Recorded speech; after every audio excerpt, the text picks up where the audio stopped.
Bismillahirrahmanirrahim. Assalamualaikum warahmatullahi wabarakatuh.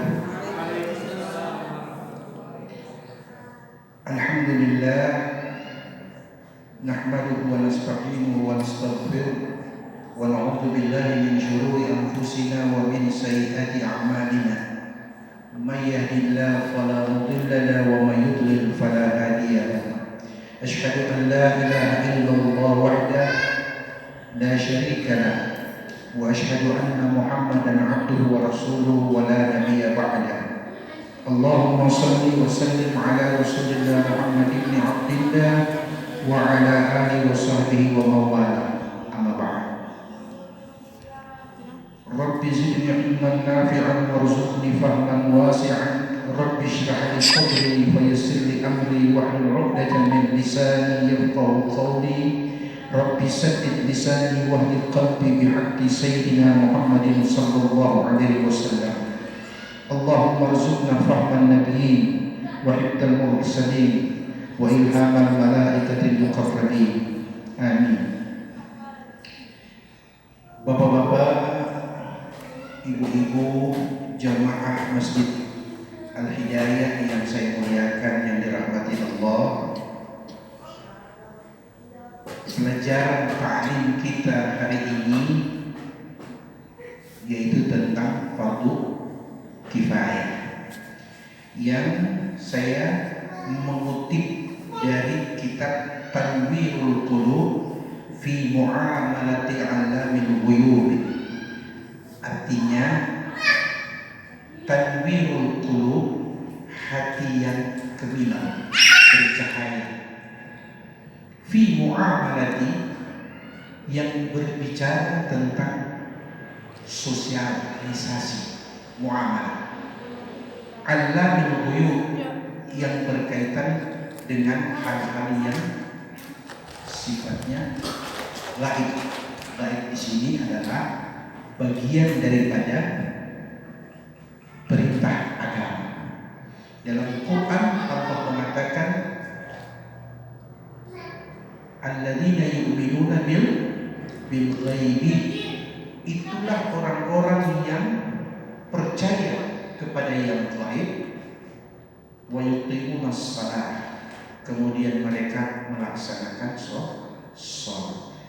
Apa yang dimaksud dengan gaib di sini? Mari kita lihat. Allah gaib bagi makhluknya tidak? Gaib. Malaikat gaib bagi manusia tidak? Gaib. Alam barzakh gaib tidak? Bidadari surga, neraka dan surga itu gaib tidak? Gaib. Ini yang dimaksud kita beriman, percaya dengan apa yang gaib.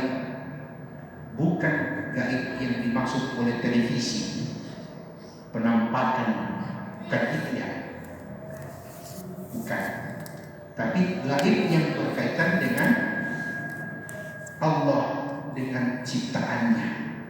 Jadi pahami ini?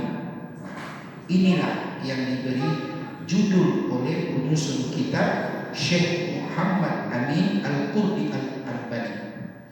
Beliau menyusun sebuah kitab namanya Tanwirul Qulub fi Mu'amalati 'Allamil Ghuyub, yang saya jelaskan tadi.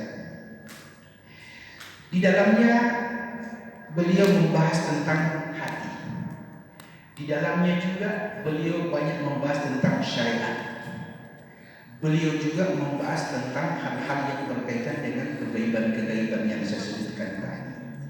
Yang berkaitan dengan syariat yaitu dalam bab faslu fil janaiz, artinya pasal yang membahas tentang jenazah. Nah, di sini dia katakan, "Illam, ketahuilah, annal mauta, sesungguhnya kematian itu, min a'zamil masaibi, salah satu daripada musibah yang paling dahsyat, paling besar, kematian. Wal ghafla anhu a'dhamu minhu, orang yang lalai mengingat kematian berarti dia lalai dengan urusan yang besar. Betul tidak? Fayata'akkadu 'ala kulli mukallafin, oleh sebab itu ditegaskan bagi setiap mukallaf. Apa itu mukallaf? Orang yang telah mencapai akil balik yang sempurna akalnya serta mempunyai kemampuan untuk melaksanakan hukum-hukum agama. Anak-anak belum mukallaf, biasa disebut dengan tamyiz atau akil balik. Watajibu, dikatakan sini fayata'akkadu 'ala kulli mukallafin, dan ditegaskan bagi setiap muslim yang mukallaf. Sudah paham tadi mukallaf kan? Ayyasta'idda lil mauti, untuk selalu mempersiapkan diri menghadapi kematian. Artinya di sini bukan nanti orang tua baru ingat mati. Yang muda pun kalau sudah mukallaf sudah harus mengingat mati. Bagaimana cara mengingat mati? Yaitu dengan memperbanyak mengingat kematian, bahwa maut bisa datang kepada siapapun dengan umur berapapun, dimanapun dan kapanpun. Berarti tidak ada jaminan yang tua lebih dulu mati, yang muda paling terakhir. Tidak bisa dipahami.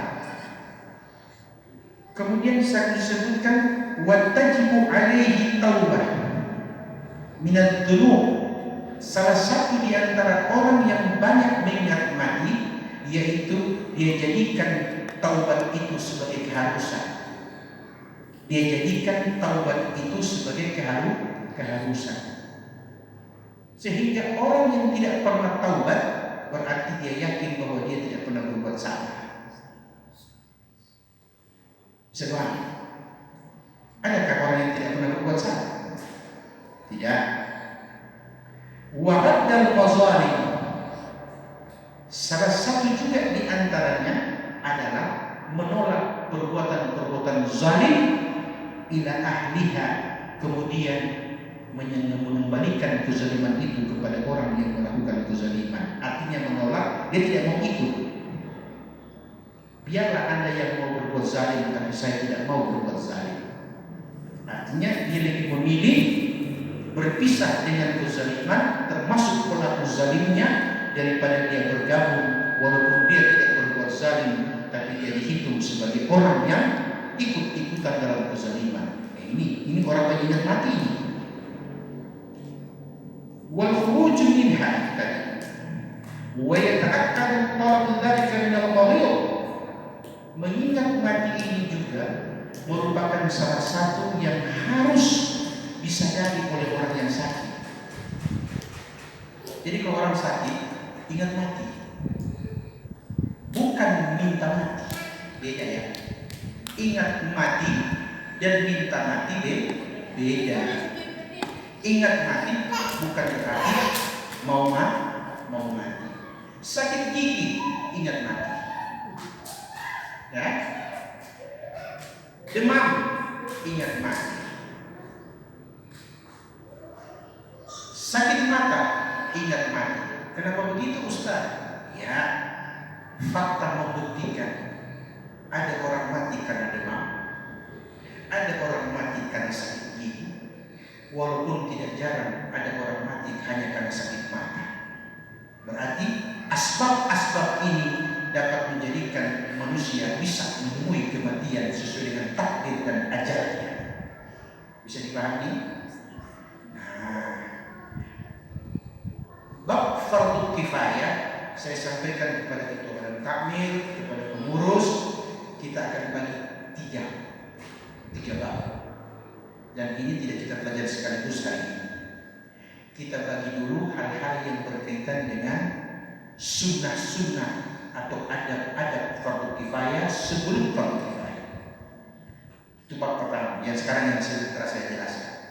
Yang kedua, pada bagian kedua nanti kita akan membahas tentang bagaimana pelaksanaan fardu kifayah itu.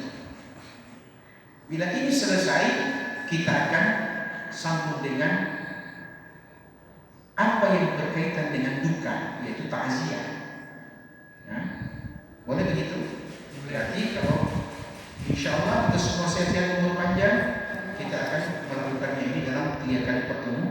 pertemuan.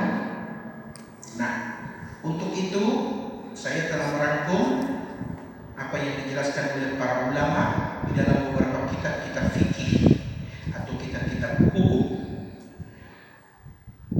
Kitab-kitab fikih atau kitab-kitab hukum Islam pada umumnya mereka membahas tentang al-janaiz, tentang jenazah itu dibagi seperti tiga tadi itu, yaitu hal-hal yang berkaitan dengan sebelum kematian dan hal-hal yang berkaitan dengan kematian, baru hal-hal yang berkaitan dengan sesudah kematian. Jadi pahami? Mari kita mulai. Yang pertama, menjenguk orang sakit. Ini yang pertama dulu, yaitu menjenguk orang sakit. Saya mau tanya ke ibu-ibu. Ibu-ibu kalau datang sama orang sakit biasanya bagaimana? Yang biasanya, ya, memberikan kata-kata motivasi. Apalagi? Bawa duit. Apalagi? Ya, bawa duit untuk memperingatkan. Apalagi? Yang biasa ibu dan bapak lakukan kalau ada orang yang sakit. Ya, berobat. Baik, mari kita lihat. Pertama, adabnya. Nabi SAW mengatakan, "Idza dakhaltum 'alal maridhi awil mayyit faqulu khairan." Apabila kamu menjenguk orang yang sakit atau orang yang sakarat, maka ucapkan doa-doa yang baik baginya. Kenapa? Nabi katakan, fa innal malaika yu'minuna 'ala ma taqulun, karena sesungguhnya malaikat akan mengaminkan apa yang kau ucapkan bagi sesat. Hadis rawahu Muslim, diriwayatkan Imam Muslim. Jadi kalau kita datang, yang pertama dulu adalah mendoakan yang sakit. Itu hadis pertama.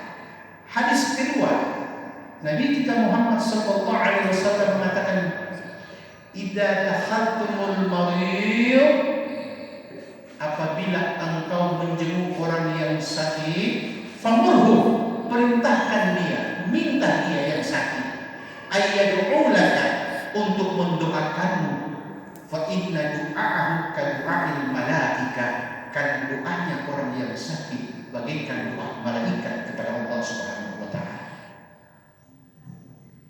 Sudah paham? Itu adab pertama.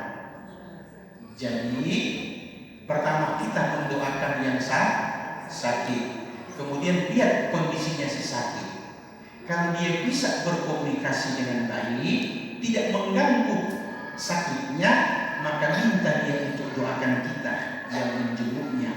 Karena Nabi mengatakan doa kita diaminkan malaikat kepadanya, dan doa dia kepada kita bagaikan doa malaikat kepada Allah untuk kita. Jadi apa? Kemudian itu ada menjenguk orang yang sakit. Ya, hal yang berikut adalah, apa boleh kita membawa sesuatu untuk yang sakit? Itu namanya sesuatu yang wajar. Apakah itu dalam bentuk makanan?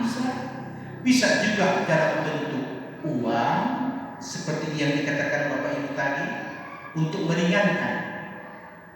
Nah, faktor meringankan inilah yang dinilai agama sebagai sedekah kebajikan. Berarti ada dua nilai pahala yang kita terima, ya, bahkan tiga. Yang pertama, kita mendoakan saudara muslim dapat pahala. Yang kedua, dia mendoakan kita dikabulkan Allah. Yang ketiga, ketika kita membantu meringankan ya apa yang menjadi derita si sakit, maka nilainya menjadi pahala sadaqah. Sepaham? Itu yang pertama. Yang kedua, berkaitan dengan yang sakit, yang si sakit. Tadi ini berkaitan dengan orang yang menjenguk. Sekarang yang si sakit. Si sakit ini diperintahkan agama untuk tabah ketika sakit. Tidak boleh mengeluh. Tidak boleh mengeluh. Seperti apa bentuk mengeluh? Nah, perhatikan ini. Mengeluh di sini syakau, yaitu begini. Aduh, kenapa kita ini kasihnya? Itu mengeluh namanya. Ini tidak dibenarkan dalam Islam. Tidak dibolehkan dalam Islam orang mengadu mengeluh dengan rasa sakit yang dia derita. Bisa tahu? Terus bagaimana kalau kita mengucapkan kalimat-kalimat thayyibah? Contoh, ya Allah, la ilaha illallah. Ini yang disuruh. Ini yang disuruh oleh agama. Mengucapkan kalimat-kalimat thayyibah ketika dia ditimpa suatu musibah. Berarti dia mengadu dan mengeluh kepada Allah, bukan kepada makhluk, bukan kepada sakitnya, tapi kepada Allah Jalla Jalaluhu. Bisa paham, Bu? Pak.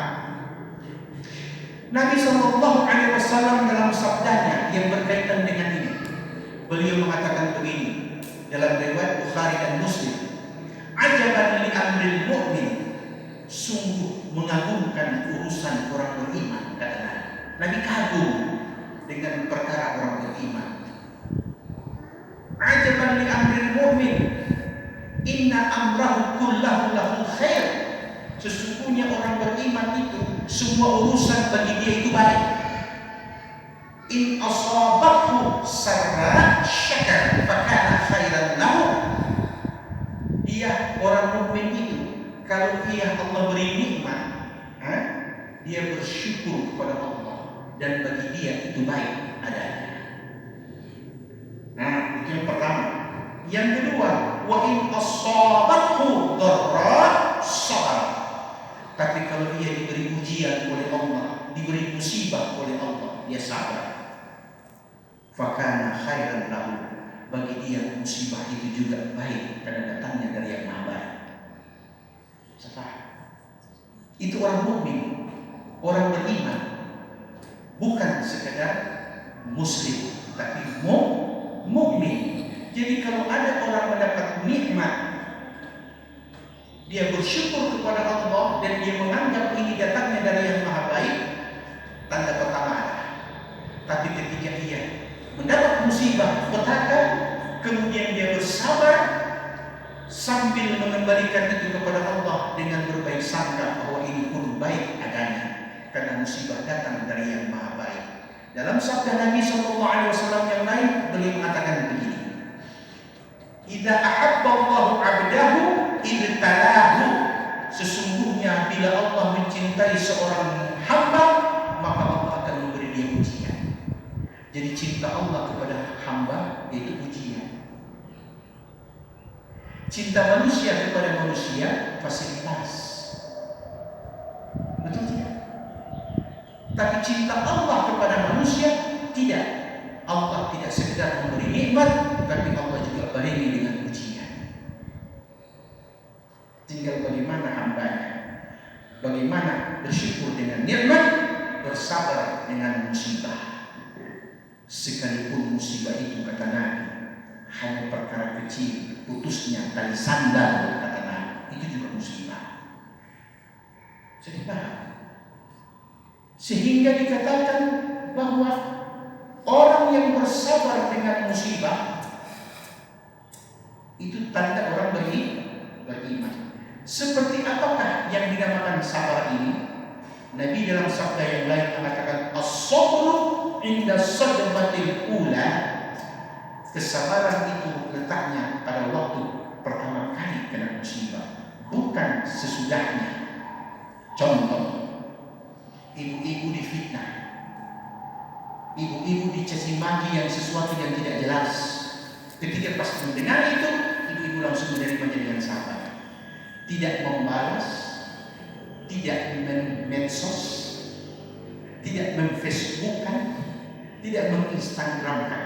Artinya tidak menjawab dengan Facebook, Instagram, Twitter. Ibu-ibu dengar begitu, iya, sambil mengatakan wa ilallahi turja'ul umur, kepada Allah saya kembalikan urusan. Itu sabar.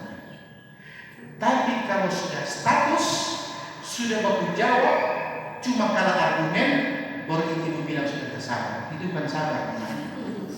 Itu apa namanya? Apa boleh buat daripada tidak. Tidak ada nilai pahala di situ. Tidak ada nilai pahala di situ. Bisa paham, Bu? Kemudian orang yang sakit harus menerima ini dengan tabah, dengan sabar, tanpa ada keluh kesah. Kalau dia mau mengadu dengan rasa sakit, maka cukup dia mengadu kepada Allah dengan kalimat thayyibah. Dengan kalimat thayyibah. Ustaz, boleh tidak seandainya saya membaca ayat-ayat tertentu atau doa-doa tertentu untuk meringankan sakit? Itu yang disuruhkan. Dalam Quran Allah mengatakan fa idza maridtu fa huwa yashfin. Bila aku sakit maka dia Allah yang menyembuhkan. Ini ayat. Alladzina idza asabatuhum musibah qalu inna lillahi wa inna ilaihi raji'un. Itulah orang-orang yang ketika diberi ujian, maka ujian itu ia sikapi dengan ucapan sesungguhnya kami milik Allah dan hanya kepada Allah kami akan dikembalikannya. Siapa, Bu? Nah, itu hal kedua yang berkaitan dengan persiapan fardu kifayah. Yang ketiga, ikhtiar berobat. Apa itu ikhtiar berobat? Tidak boleh pasrah saja, tidak boleh tawakal begitu saja dengan sakit, tapi harus ada upaya niat untuk berobat. Bisa dipahami? Dalam sabdanya Nabi kita Muhammad sallallahu alaihi wasallam mengatakan, "Tadawu ya ibadallah, berobatlah kalian wahai hamba Allah bila sakit. Fa inna Allah lam yadh da'an illa wada'a lahu dawa ghairal haram." Berobatlah kalian wahai hamba Allah, sesungguhnya Allah tidak akan meletakkan suatu penyakit kecuali Allah sertakan penawarnya, kecuali pikun yang tidak ada penawarnya. Karena pikun ini ada dua. Pikun ada dua. Pikun karena tua dan pikun sebelum waktunya. Kalau pikun karena tua alami, tapi pikun sebelum waktunya bisa dua kemungkinan, sebagai kelalaian atau sebagai azab untuk dia. Jadi Pak, kemudian ada yang bertanya, Ustaz, boleh tidak kita berobat dengan sesuatu yang di dalamnya ada unsur larangan, haram? Contoh, berobat dengan hamar. Hamar tahu hamar, Bu? Pak? Alkohol.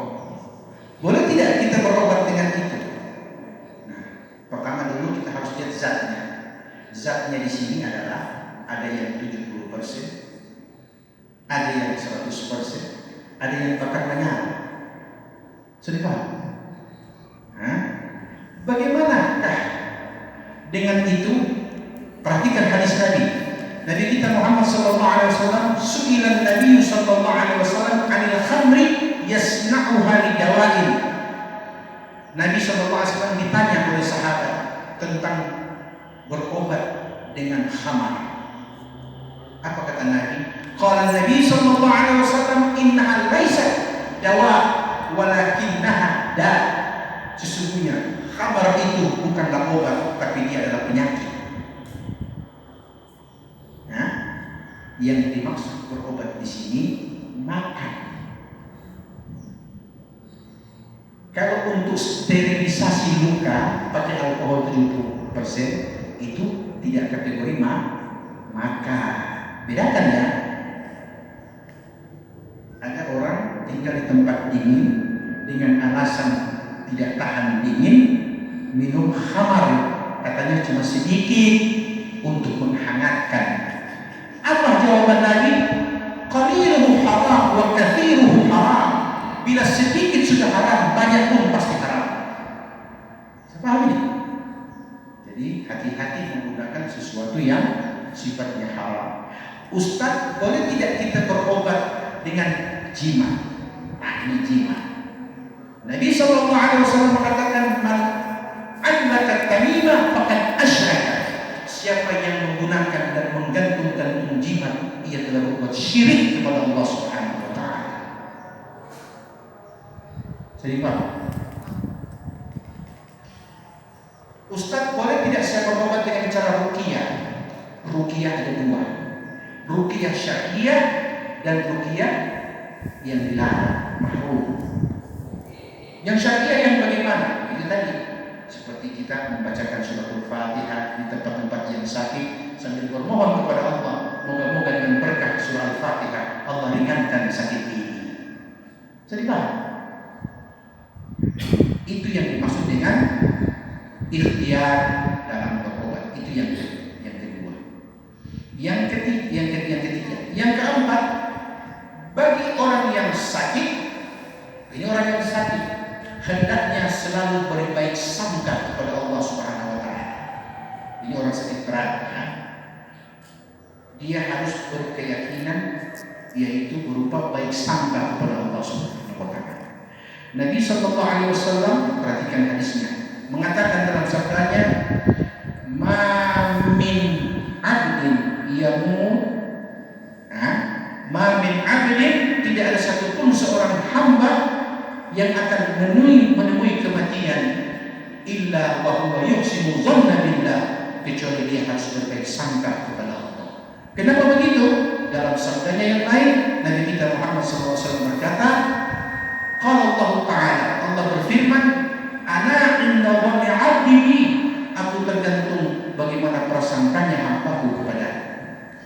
Maksudnya seperti apa itu, Ustaz? Begini, waktu kita sakit, kita lebih tahu keadaan kita. Apakah sakit ini berat, atau sakit ini ringan, atau sakit ini menjadi asbab kematian? Itu pasti kita tahu.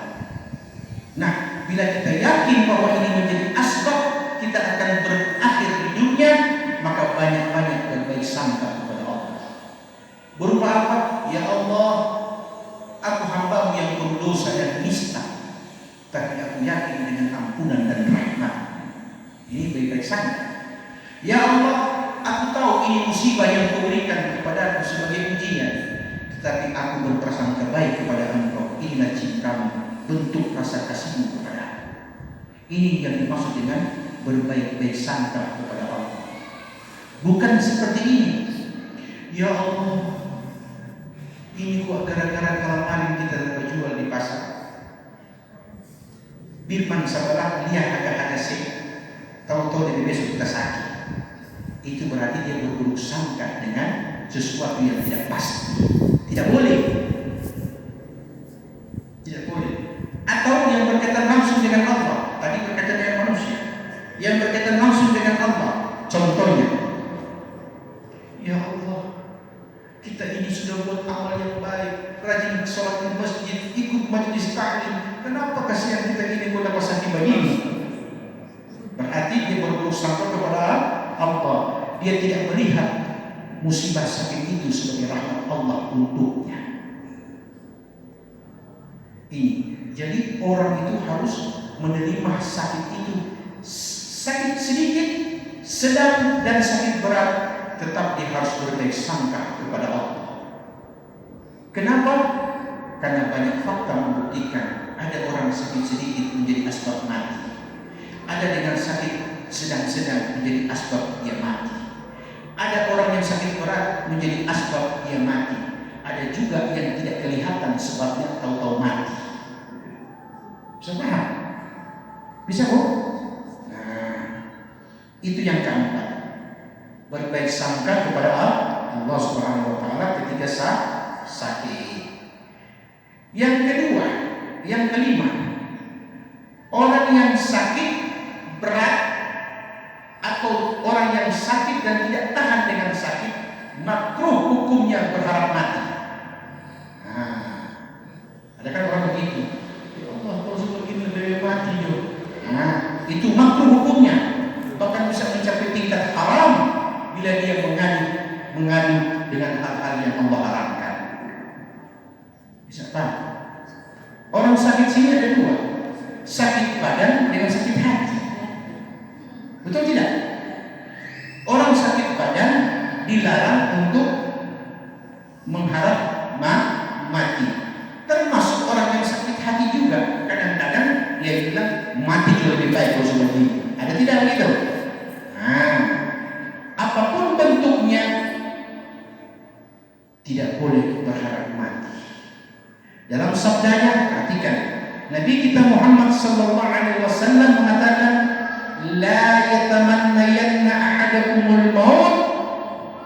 Tidak boleh salah seorang di antara kalian berharap mati, kata Nabi. Tidak boleh. Fa in kana la budda fa'ilan, tetapi kalau itu juga harus dia lakukan, berharap mati, falyaqul, kata Nabi, maka ucapkan doa minta mati kepada Allah. Bagaimana? Begini doanya, perhatikan. Nabi ajarkan, Allahumma inni, ya Allah sesungguhnya aku minta, Allahumma hini ma kanatil hayat khairan li, ya Allah, jikalau sekiranya hidup itu baik bagiku, maka hidupkan aku dengan cara yang baik. Wa idza kana fil maut khairan li, tetapi bila mati itu lebih baik bagiku, fatawaffani, maka wafatkan aku dalam keadaan baik. Allahumma hini ma kanatil hayat khairan li wa tawaffani idza kanatil wafat khairan li. Ya Allah, hidupkan aku bila hidup itu lebih baik bagiku. Artinya hidup dengan sehat. Tapi kalau ternyata mati itu lebih baik daripada hidupku, maka matikan aku dalam keadaan husnul khatimah. Itu doa minta mati kepada Allah, bukan berharap mati. Itu juga doa minta kesembuhan kepada Allah. Bisa mengerti? Yang keenam,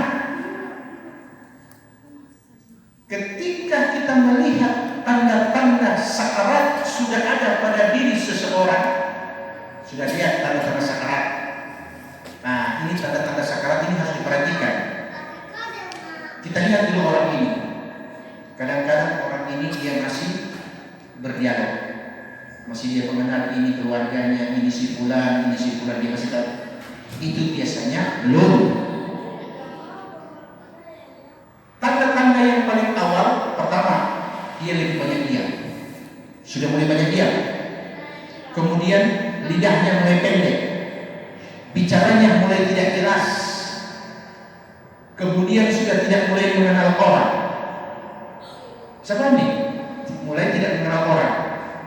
Ya, ini disebut dengan telah mengalami sakarat. Maka Dekatkan mulut kita di telinganya si orang sakit yang sebelah kanan, sambil mengucapkan kalimat talqin. Nah, perhatikan nafasnya. Nafas kalau orang normal ketika dia bernafas, dada dan perut ikut bernafas. Tapi orang sekarang tidak. Dadanya tidak ikut bernafas, tinggal perutnya saja. Berarti dia bernafas dengan perut, bukan lagi dengan paru-paru. Ini sudah dekat waktunya. Sudah paham ini? Sudah dekat waktunya. Maka laqinu mautakum bila ilaha illallah, kata Nabi. Kalau sudah begitu, ajarkan dia, talqinkan dia dengan ucapan la ilaha illallah. Satu kali.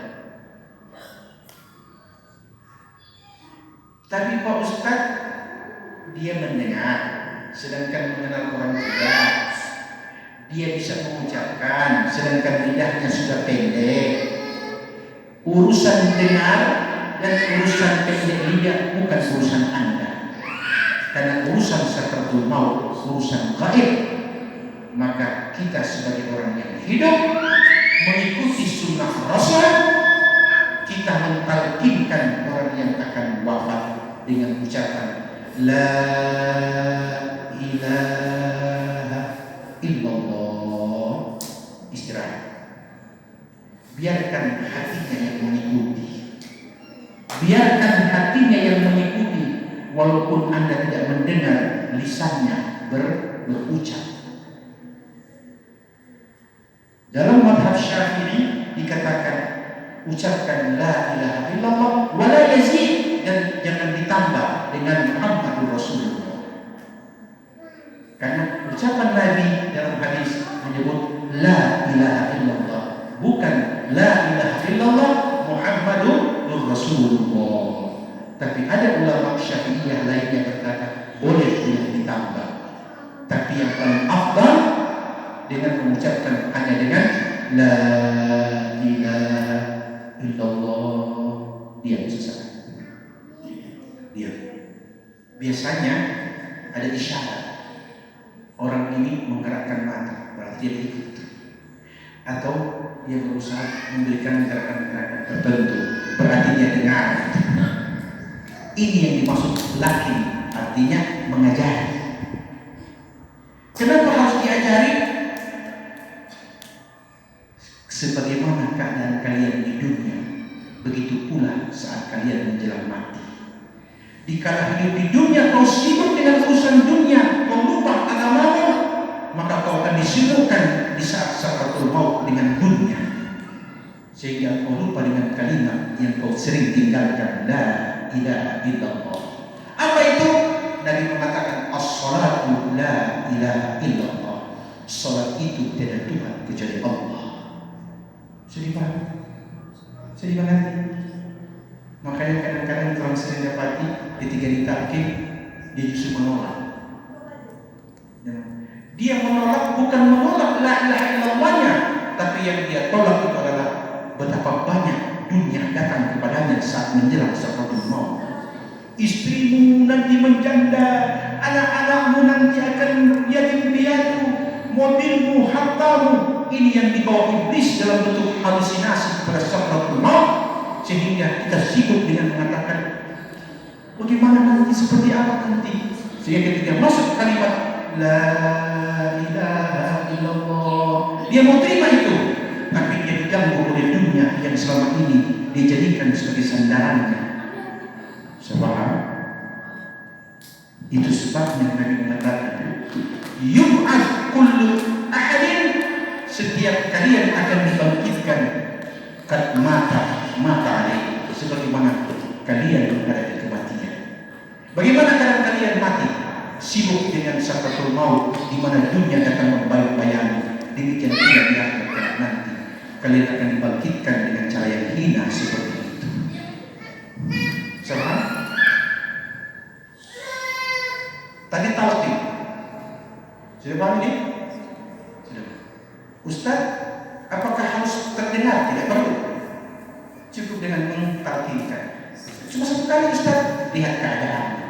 Bila keadaan yang mulai tenang kembali, talkinkan lagi yang kedua kali.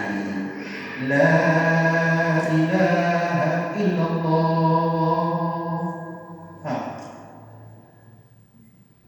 Terus nanti lihat yang ketiga, perhatikan nafasnya. Kalau nafasnya masih, jangan dulu yang ketiga. Jangan dulu. Kalau dia sudah panjang, sudah boleh yang ketiga.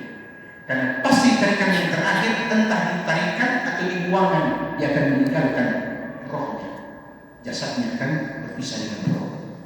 Jadi bisikan la ilaha illallah. Jadi mengerti? Kemudian selain talqin apa lagi?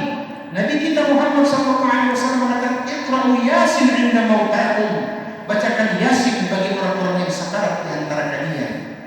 Bacakan yasin di antara orang-orang yang sakarat di antara kalian. Jadi yasin itu dibaca waktu sakarat, bukan waktu sudah mati.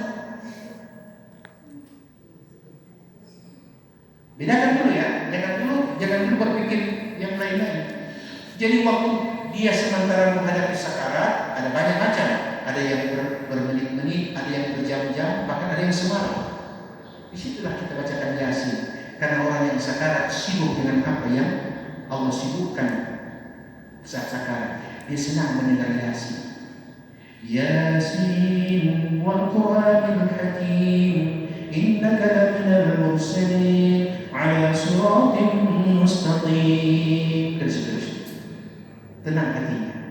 Ketenangan inilah yang memperkuat dia untuk diharapkan mati dalam keadaan husnul khatimah.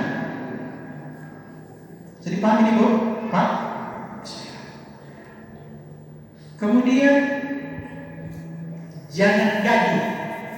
Maksudnya gaduh di sini, orang lagi sakarat, kita bicara dengan suara tinggi. Jangan Bu.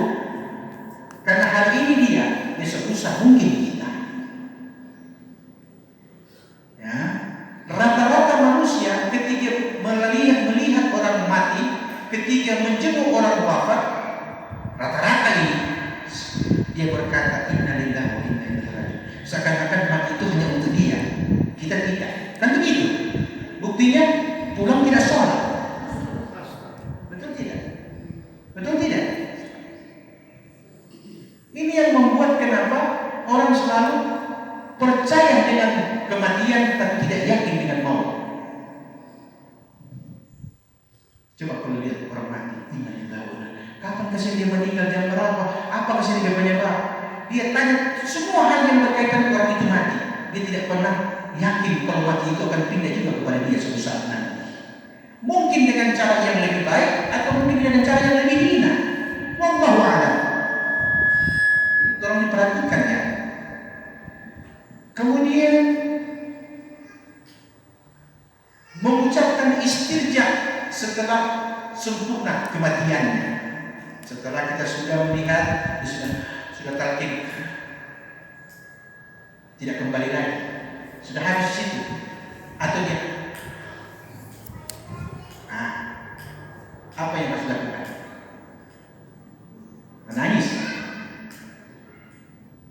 Menangis bagi orang yang wafat bukan ajaran Islam, bukan ajaran agama. Menangiskan bagaimana yang bukan dan bagaimana yang boleh. Nah, ini harus diperhatikan. Bukan berarti menangis dilarang, tapi bedakan tangisan yang dibolehkan dengan tangisan yang tidak dibolehkan. Waktu dia sudah kita talqin, dia sudah mengurus nafas terakhir, sudah tidak ada lagi, sudah tidak kedengaran lagi, nafasnya sudah habis, pasti mulutnya atau matanya terbuka. Maka Nabi bilang, ya toh, fa'azmit basara, tutup matanya dengan sapuan.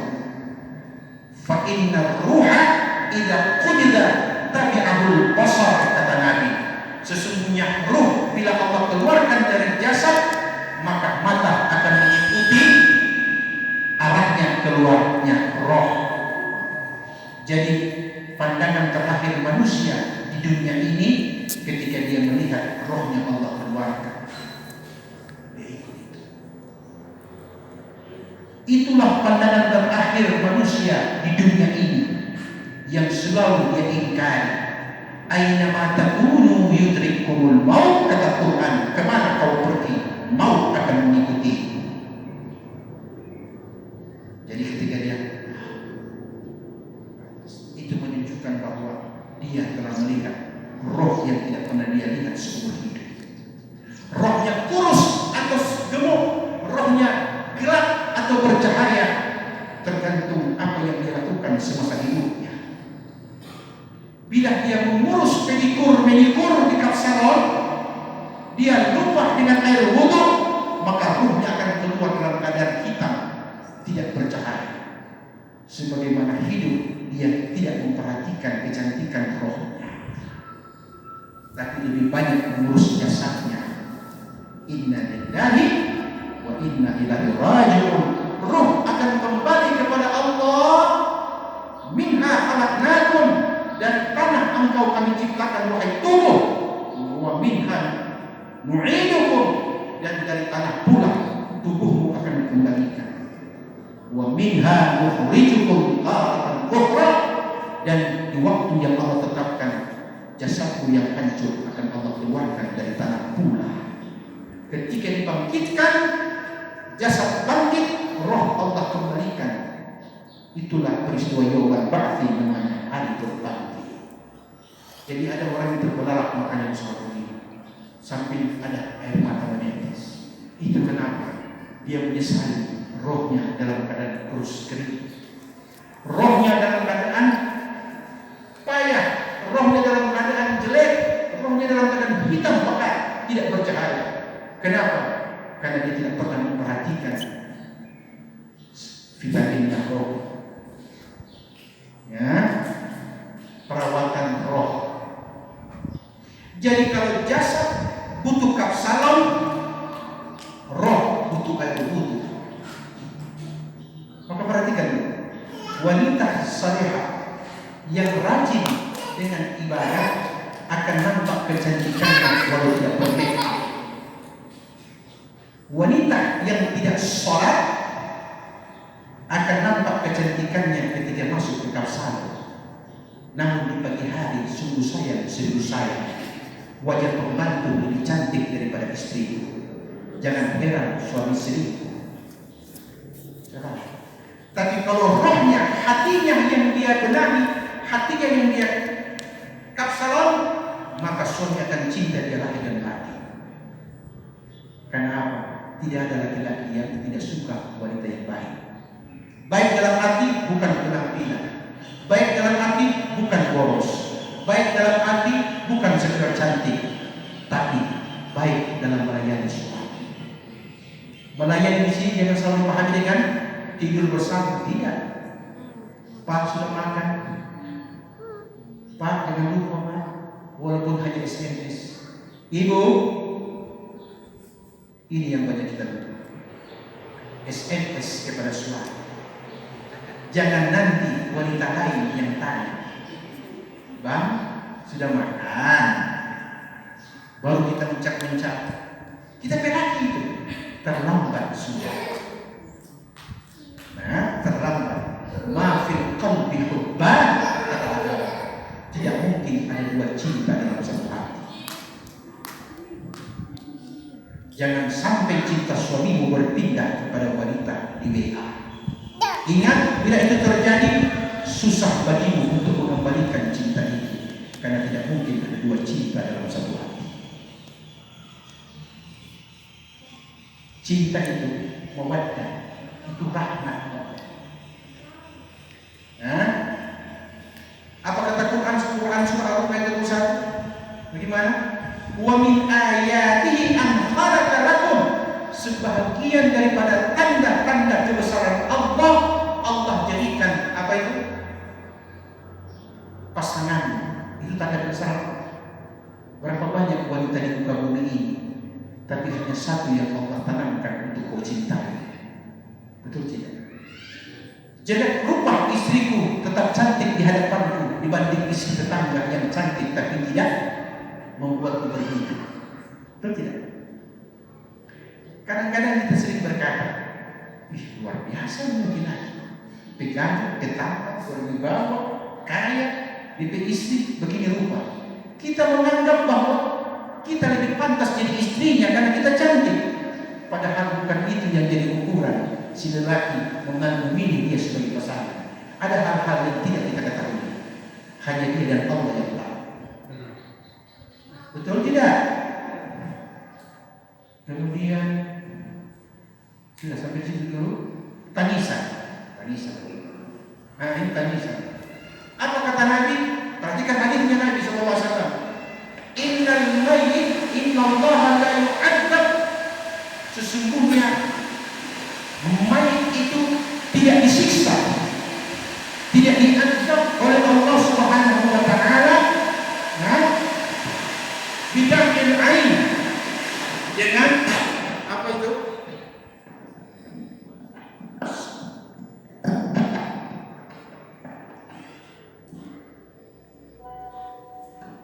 Innallaha la yu'adzab bidamil ain wa bihusnil qalbi walakin yu'adzab bihada wa asyara ila lisan.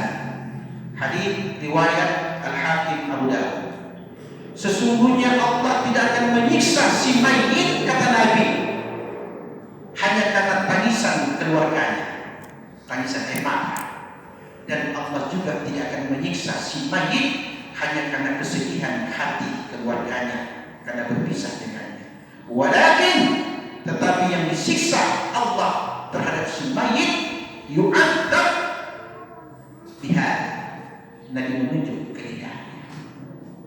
Artinya Anda boleh menangis ketika berpisah dengan yang kita cintai saat kematiannya. Menangis. Anda boleh bersedih dengan perpisahan dengan orang yang Anda cintai. Boleh, kata Nabi. Tapi yang tidak boleh, engkau menangis dan bersedih disertai dengan lidah. Ini lidah. Ya Allah, kasihan, karena somati kau bagaimana kasihan kita. Tersiksa si mayit. Tersiksa si mayit. Ya Allah, kasihan. Lidah berkata-kata sesuatu yang seakan-akan hanya dia yang bisa memberikan saya harapan untuk tetap hidup dan bersemangat. Ini yang salah. Nabi bilang si mayit akan tersiksa bukan karena air mata, bukan karena kesedihan hati, tetapi tersiksa karena lidah. Apalagi itu haram. Namanya an-niyah dalam Islam haram hukumnya. Dalam Islam haram hukumnya an-niyah. An-niyah itu merau-rau, apalagi merobek-robek baju, tarik-tarik jilbab. Oh, kasihan.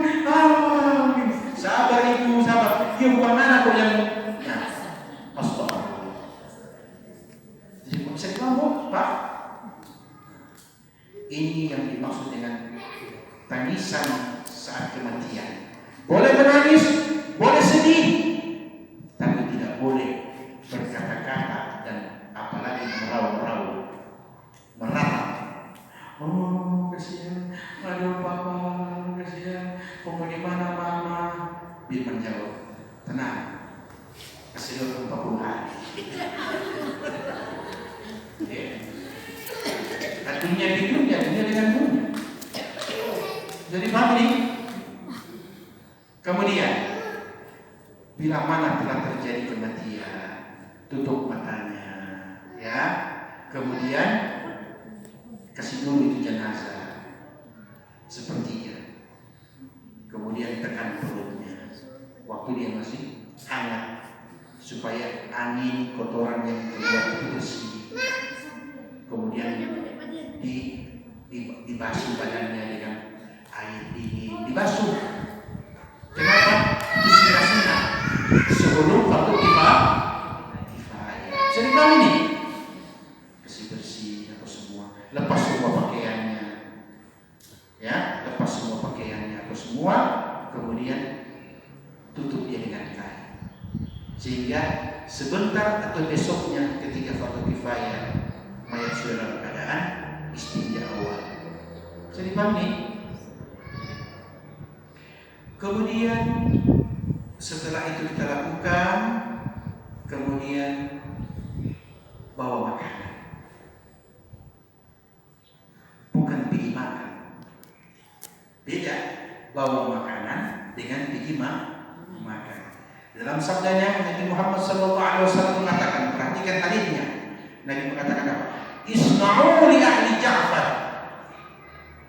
fa innahu qad ja'ahum yashkuruhum. Buatkan makanan untuk si keluarganya si Ja'far, karena ia dalam keadaan sibuk dengan kesedihan. Ustaz, selama ini kan orang kan kalau takziah jadi pilih makan. Ya. Yang dimaksud pertama, kita datang melayani. Ya, melayani. Ini pahala paling besar Ibu. Ini yang jarang diperhatikan. Ketika kita sudah memberikan ucapan bela sungkawa, kita sudah doakan si mayit, bawalah apa yang boleh kita bawa. Kalau boleh kita lihat ada berapa keluarganya yang datang, yang hadir. Sudah sebagai tetangga lebih wajib bawa makanan. Ya, bawa apa yang ada di rumah yang bisa dimakan, bawa untuk membantu mereka. Karena pada hari pertama kena musibah, mereka tidak pernah berpikir untuk makan, apalagi memberi makan. Itu yang dimaksud. Jadi Pak, itu yang dimaksud memberi makan atau membawa makanan kepada orang yang berduka di hari pertama. Ustaz, tapi dia ini orang kaya. Bukan persoalan kaya, Bu. Persoalan duka sama. Mau kaya mau miskin, dikala duka tidak pernah berpikir untuk makan, apalagi memberi makan. Betul tidak? Apakah dukanya orang kaya dan dukanya orang miskin beda? Tidak, sama. Itu yang dikatakan. Memberi makanan bagi keluarga. Ini bab pertama selesai. Nanti berikut fardu kifayah. Ada pertanyaan untuk bab pertama? Silakan. Ya. Waalaikumsalam.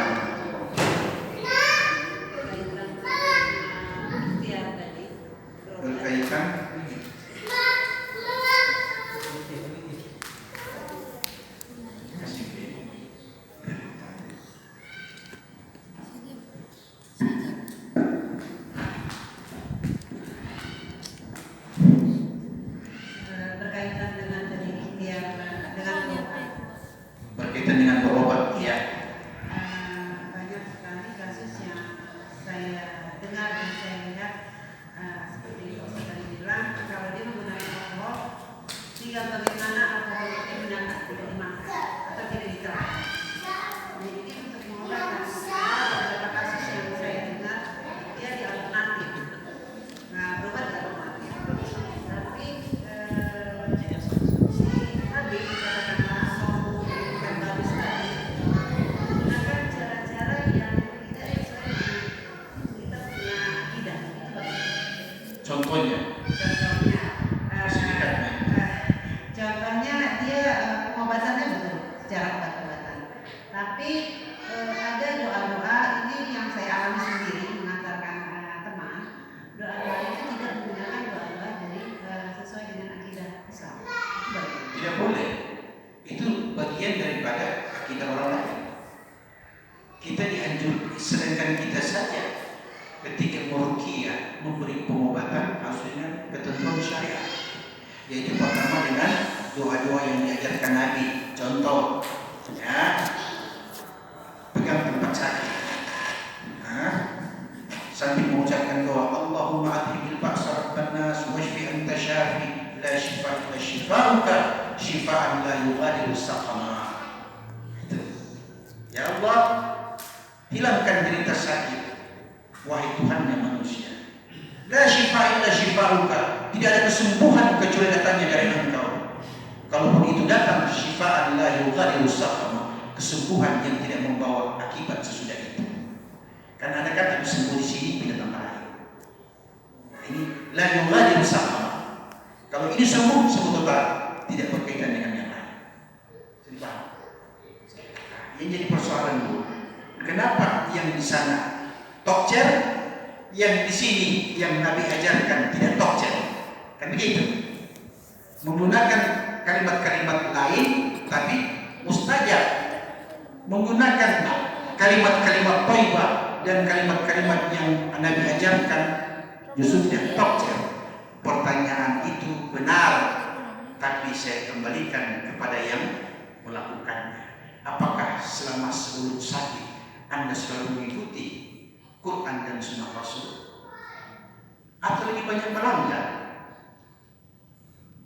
Anda lebih yakin kepada yang lain, berarti menunjukkan disitulah hati Anda selama ini. Itu tidak. Kenapa orang-orang saleh doanya mustajab? Karena hidupnya mereka dengan Quran dan Sunnah Rasul. Allah terima doa mereka. Sabar. Kenapa doa kita tidak mustajab? Karena kita lebih banyak meninggalkan ajaran Sunnah Rasul dan Quran daripada mengikutinya. Itu yang membuat kita berbeda dalam berdoa. Padahal Quran mengatakan, "Ud'uni astajib lakum." Berdoalah kamu kepadaku, pasti akan kujawab doa. Quran yang bilang, Allah yang berfirman, pasti Allah jawab. Tapi yang jadi pertanyaan, orang berdoa tidak butuh kepada Allah. Bagaimana Allah menjawab doa? Saya kasih contoh. Saya di zaman ala nas min ummati, kata Nabi, akan datang suatu masa di tengah-tengah manusia dari kalangan umatku, yadkhuluna al-masajid, mereka rajin masuk masjid, wa yajlisuna fiha halakan, mereka rajin datang ke masjid, bahkan di dalam masjid mereka duduk berkelompok-kelompok. Mereka duduk berkelompok-kelompok. Golongan ibu-ibu A di sana, golongan bapak-bapak B di sini, baru bapak-bapak terbagi lagi yang B, ada yang A, B, C, D, ibu-ibu juga begitu. Duduk sesuai dengan minat masing-masing. Apa yang terjadi dalam masjid? Kata Nabi, "Walaysa lillahi bihim hajah." Mereka duduk berbicara tentang dunia dan tidak punya hajat kepada Allah Subhanahu wa taala. Apa itu? Bagaimana kalau hari si ibu A tanya kepada si ibu B, kalau hari itu bagaimana? Ini hanya urusan catering, bawa di masjid. Bapak-bapak lain-lain. Karena mari dia kata itu faedah, cuma perbaikan. Ucapan-ucapan yang biasa, tapi di dalamnya penuh dengan duniawi. Itu yang dibawa ke masjid, kata Nabi. Wajalisuna fiha halakan. Mereka duduk berhadap-hadapan di dalamnya, berkelompok-kelompok sambil membicarakan dunia. Sehingga walaysa lillahi bihim hajah, dan mereka tidak butuh kepada Allah. Masjid rumah Allah disebut Baitullah. Di luar Baitullah rumah orang, rumah manusia. Jadi kalau di rumah orang urusan dunia, di rumah Allah urusan Allah. Kenapa urusan di rumahmu masih kau bawa lagi di rumah Allah? Kapan waktumu untuk Allah? Coba. Jadi persoalan tadi dilarang. Tidak boleh meruqyah dengan ucapan-ucapan yang menjurus kepada akidah-akidah yang berbeda, apalagi ke arah ke hal-hal yang bersifat ada kemusyrikan di dalamnya, seperti meminta sesuatu kepada pohon-pohon, meletakkan sesajen di bawah-bawah pohon sambil berharap penghuni alam gaib datang memberi kesembuhan. Alhamdulillah, Dia sungguh tapi bicara sendiri. Apa namanya? Kesurupan. Kita ini kuat. Ibu B yang backing kita ini kalau mau tahu. Dia kira senang pak kita. Dari memang pertama memang sudah senang. Coba mau lihat ada kurang di muka rumah. Itu cara syaitan alladzi yuwaswisu fi sudurin nas minal jinnati wan nas. Itulah bisikan-bisikan syaitan dari kalangan manusia bisa, dari kalangan jin yang masuk ke tubuh manusia juga bisa. Nanti untuk hal ini nanti saya akan jelaskan khusus tentang ruqyah-ruqyah nanti berdasarkan Quran dan Sunnah Rasul. Jadi Pak Bu, silakan ada pertanyaan lain. Bapak-bapak.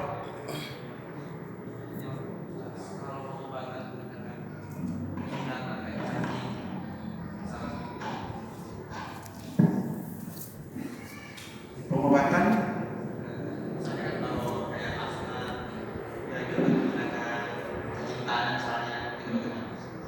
selama hal-hal yang tidak Allah haramkan, artinya unsur makanan itu yang dijadikan obat herbal itu tidak dilarang oleh agama. Artinya seperti makanan-makanan yang sudah jelas keharamannya. Ada kan yang diharamkan itu kan bukan cuma babi, ada anjing, ada burung yang berkuku, yang bertaring dan sebagainya. Kemudian kita ambil bagian-bagian tubuh tertentu dari binatang-binatang yang haram tadi, kita gunakan untuk obat, tidak boleh. Qaliluhu haram wa kathiruhu haram kata Nabi. Jangankan banyak, sedangkan sedikit pun haram. Jadi pahami? Cacing haram tidak? Tidak. Ya. Kenapa tidak? Banyak orang Islam makan gay water. Gay water. Sebenarnya makan gay water. Sedap sekali kalau tolong digaram tadi siang malam bikin sate. Bisa dipahami? Jadi perhatikan kata Quran, ya. Apa-apa makhluk-makhluk yang haram dimakan, maka itu berarti tidak boleh digunakan sebagai obat. Bisa dipahami? Ada lagi pertanyaan lain? Ya silakan. Kalau yang kemarin itu divaksin AstraZeneca itu mengandung unsur babi. Kira-kira kalau masuk ke tubuh itu seperti apa? Baik kan MUI menghalalkan itu. Ya. Jadi kita kembalikan kepada majelis pemberi fatwa. Kalau mereka telah memfatwakan bahwa itu dibolehkan dengan alasan mudahura, maka itu kita laksanakan. Kenapa? Fas'alu ahla dzikri in kuntum la ta'lamun. Bertanyalah kamu kepada orang berilmu bila kalian tidak tahu, kata Tuhan. Jadi kalau itu tidak boleh, kembalikan kepada Allah Subhanahu wa taala. Kenapa kembali kepada Allah Subhanahu wa taala? Karena belum ada alternatif obat yang bisa menyembuhkan. Yang dimaksud di sini yang sifatnya bukan pandemi, ya, pandemi. Tapi kalau pandemi, baik satu pindah di satu, dan tidak ada cara untuk menghentikan pandemi ini. Maka mungkin saja para ulama-ulama yang berhimpun di majelis fatwa mereka melihat kaidah-kaidah yang sesuai dengan apa yang mereka pahami dari Quran dan hadis Rasulullah SAW. Sehingga kita tidak bisa mengklaim bahwa itu salah. Ya, kita membutuhkan kepada para alim ulama. Kalaupun itu salah, maka kita kembalikan kepada Allah Subhanahu wa taala. Bisa dipahami? Jadi kalau pilihan boleh memilih, ya. Kalau itu tadi tidak ada pilihan. Kalau yang Anda tanyakan tadi boleh memilih selain cacing apa? Ular. Boleh tidak? Cacing. Kan kalau ular haram, binatang berbisa, bertaring. Kalau cacing, matanya tidak ada. Bisa dipahami. Namanya dudatul hamra. Bahasa Arabnya dudatul hamra, artinya cacing tanah. Oke, ada lagi? Pertanyaan? Boleh tanya. Ya.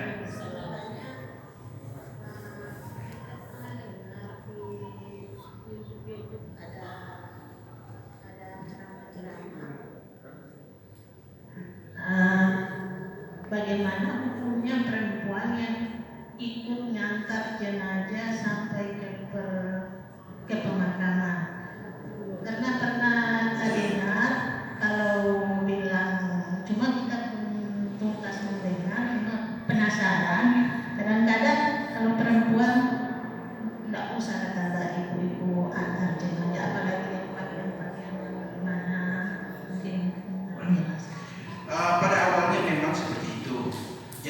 sekarang pun para ulama hukum Islam mengatakan bahwa makruh hukumnya wanita mengikuti dan mengantar jenazah pada hari kematian. Karena yang ditakutkan adalah ania, raungan, tangisan. Karena jiwa dan mental wanita jauh lebih lemah daripada pria. Jadi makruh. Makruh di sini berarti bukan berdosa ya. Kecuali sebenarnya sudah tenang, ya, jenazah sudah ditimbun, sudah sesuai dengan fardu kifayah, baru dia datang. Itu namanya dalam sabda Nabi mengatakan, nahaitukum an ziyaratil qubur fazuruha. Dulu aku melarang kalian berziarah kubur, sekarang silahkan. Artinya setelah iman kalian mantap, keyakinan kalian oke, silahkan. Imanlah yang akan mengontrol antara tangisan syariah dan tangisan yang membawa azab.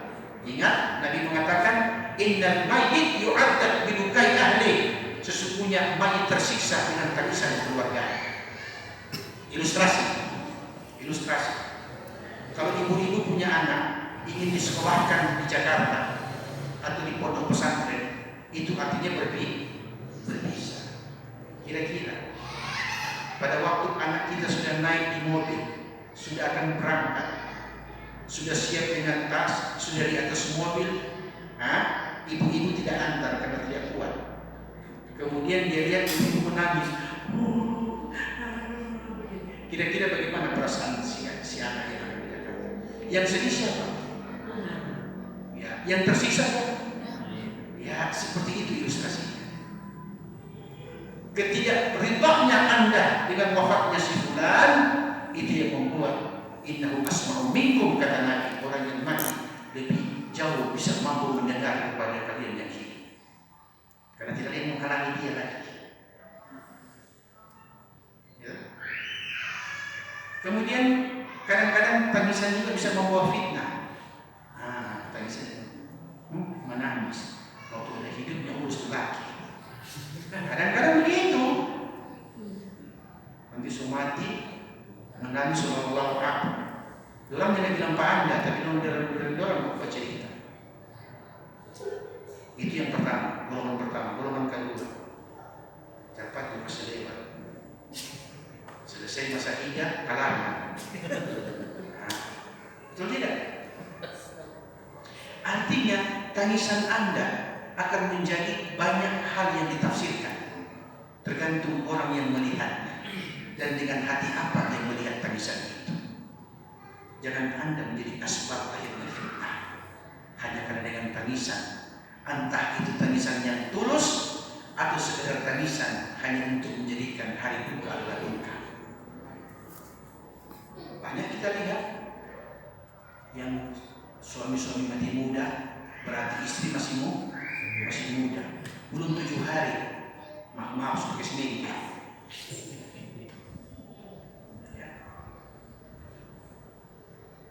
Kali itu ada lagi sambil menunggu waktu maghrib. Sudah maghrib nih belum? Ya. Silakan. Tanya hal-hal yang berbeda, silakan. Waalaikumsalam warahmatullahi wabarakatuh. Karena saya datangnya terlambat, jadi saya ada sedikit pertanyaan begini Pak Ustaz. Cara memandikan mayat yang saya tahu, mungkin yang saya lihat masih kanak-kanak itu dimandikan mayatnya bukan di sini. Di bangku maksudnya mayatnya. Ya. Tapi sekarang saya lihat sudah dimandikan di atas tempat mandi, ada tempat mandi khusus. Sudah pakai tempat seperti ranjang, tidak di bangku. Pertanyaan saya, apakah itu memang sudah ketentuan atau yang sunahnya bagaimana atau terima kasih. Jadi ini faktor kebiasaan saja itu ya. Memandikan jenazah itu tidak ada aturan harus di bangku atau harus ditaruh di tempat tinggi atau harus kasih biar dimandi sendiri, tidak ada ya. Tidak ada aturan begitu. Yang diatur cara memandikannya. Jadi di bangku boleh, ditaruh bulan. Jadi itu hanya faktor kebiasaan saja. Dulu orang lebih suka panggung karena dia lebih suka memanggung orang yang dia cintai, karena anggapannya ini kesan terakhir. Kan bisa gitu. No, jadi yang di atas ranjang yang terakhir itu belakang itu tetap terakhir juga.